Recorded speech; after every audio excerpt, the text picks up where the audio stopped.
Hi, I'm your classmate, Jessica Collier, and this video is about expectancy value theory. We'll talk about what expectancy value theory is about, including definitions of expectancy value and cost, the effects of expectancy value and cost, how to enhance expectancy and value and lower perceptions of cost, and implications we can draw for instructional design. We'll finish the video with an artifact analysis through the lens of the expectancy value theory. So what is expectancy value theory? This is the expectancy value model of achievement and motivation by Eccles and colleagues, but instead of going into all of this, I plan to keep it as simple as possible. Basically, expectancy value theory is a motivation theory that says that motivation is determined by expectancy and values. Sounds simple enough, right? But really, what do we mean by expectancies and values? Expectancies are our perceptions about how well we expect ourselves to do something. In other words, our perceptions of our abilities, whether we expect that we can succeed at the task. Values are how much we value the task. Is it something I find important? Do I consider it worth doing? Is it enjoyable? Will it help me somehow? Achievement tasks are broken into 4 categories: attainment value, intrinsic value, utility value, and cost. Let's go over each one. Attainment value, or importance, looks at how important we think it is to do well on a task.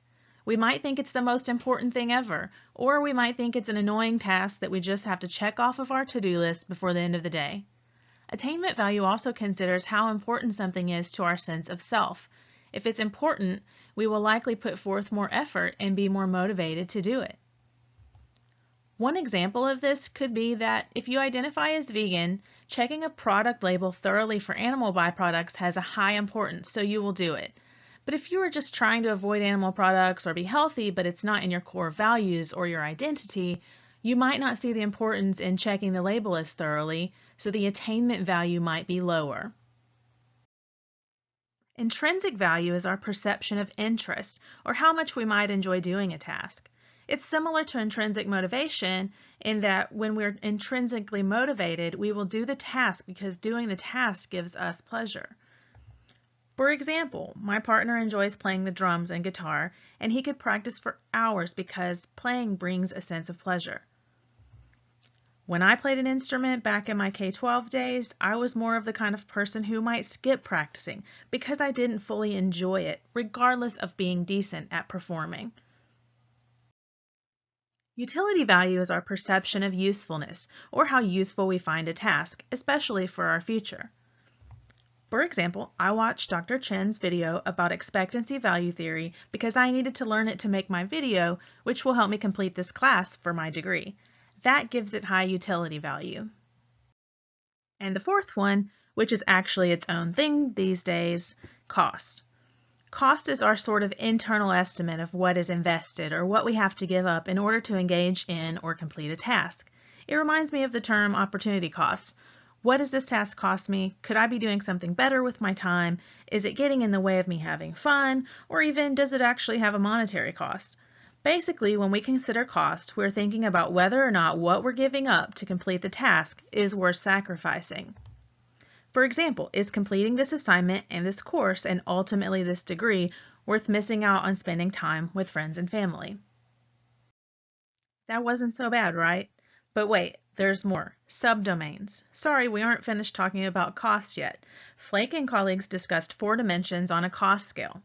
Task effort, whether doing something might require too much effort. Outside effort, whether the effort needed to do other things or outside things is too great. Loss of valued alternatives, things of value that we need to sacrifice to complete a task. And emotional, what psychological state will result from exerting effort for the task. So, my expectancy, when I ask myself if I expect that I can succeed at climbing a mountain, is that no, it will require too much time and effort. It will take away from the time I need to complete my assignments. I will have to give up time being spent with my cats if I engage in the task, and it might be really stressful and bring negative feelings like social pressure to do well and fear of failure and possible death. Generally speaking, the elements of expectancy, value, and cost can affect our motivation. Overall, our beliefs about how well we will do on a task and the extent to which we value the task can affect our choice to do the task, the effort we put into it, our persistence, and our performance. Sometimes the relationship between these elements is written as a formula: expectancy times value equals motivation.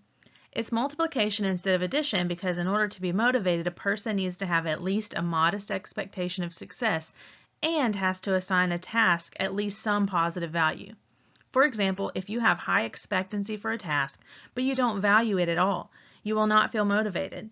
I feel this way all the time. I know I can succeed at a task, but I don't do it because I won't enjoy it. I don't want to take time away from something else, and it might even put me in a negative mind space if I do it. That almost sounds like my list of excuses for not exercising. Ideally, we want expectancies and values to be high for our learners, but they may not expect to succeed, and some might not even value possible success.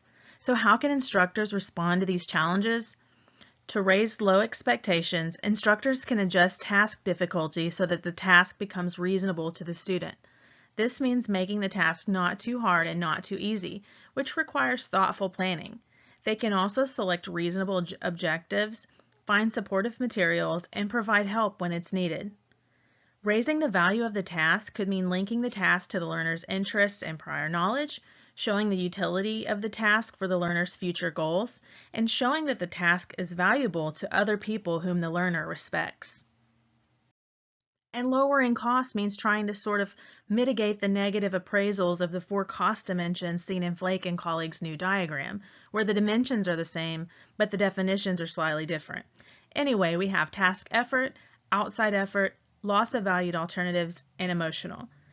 Lowering costs could include helping learners understand why the task is important, meeting learners where they are to help show that the amount of effort will not be too much for them, and trying to ease stress or other negative psychological factors.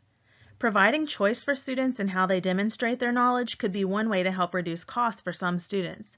For example, if a student who hates writing papers or feels like they're not good at it or feels anxious about it is given the choice to show that they know the concept by creating a video or a podcast, that might reduce the task effort or the outside effort cost.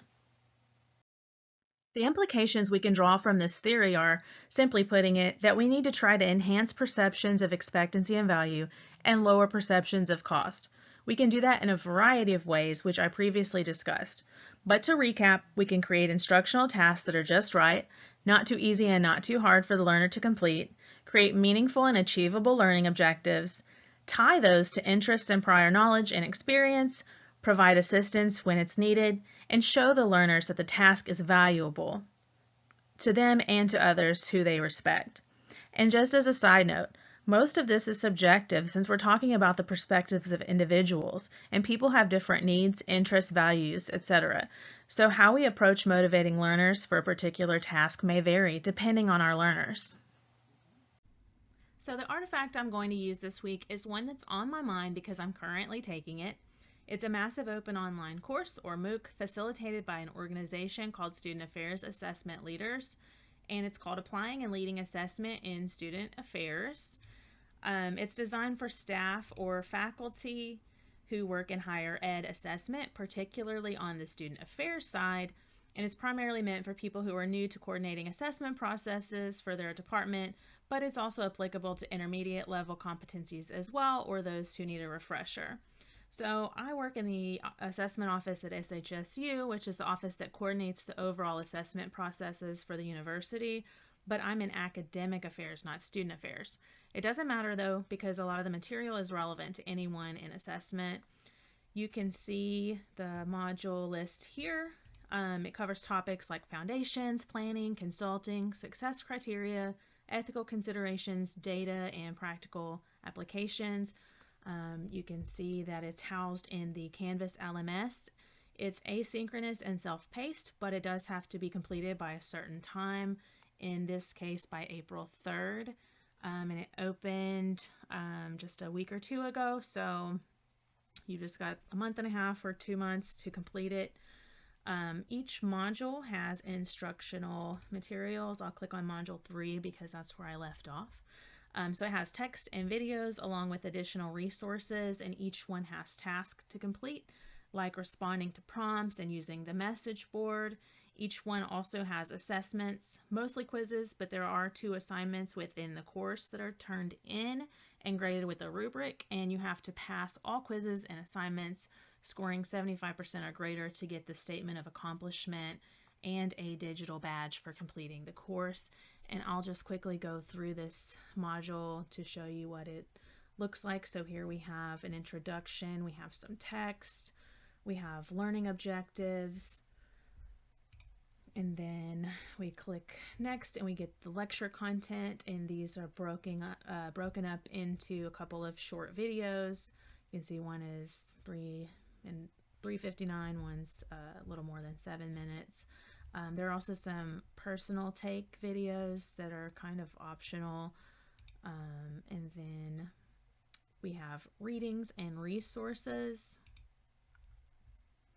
We have further learning, which is just additional resources and references if you want to dig deeper into the materials they provided.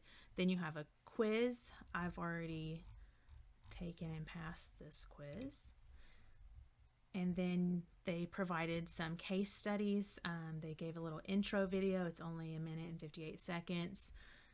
And then they give 2 case studies that you need to read. After you read those case studies, you get the assignment.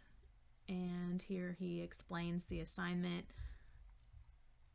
The instructions are here, the prompt is here. So you have a scenario basically, and then you have to answer these 3 questions. Basically, as a consultant, how would you approach that situation in the scenario? And then you have this rubric to go off of to kind of figure out what they're looking for, and then you'll push this button up here to start the assignment. This is actually where I am. I'm currently in the middle of completing this assignment.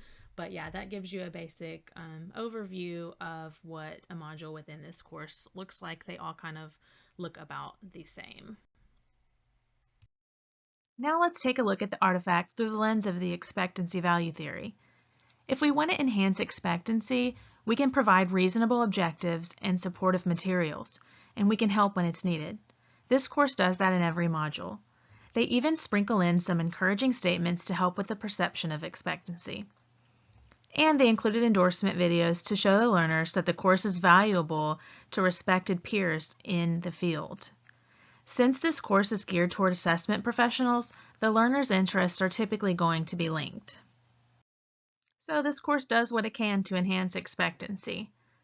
It's also a course that people are taking just for personal and professional reasons, meaning it's not mandatory, so they likely have an interest or at least place some value in the content provided. From that perspective of values, attainment value or importance will vary.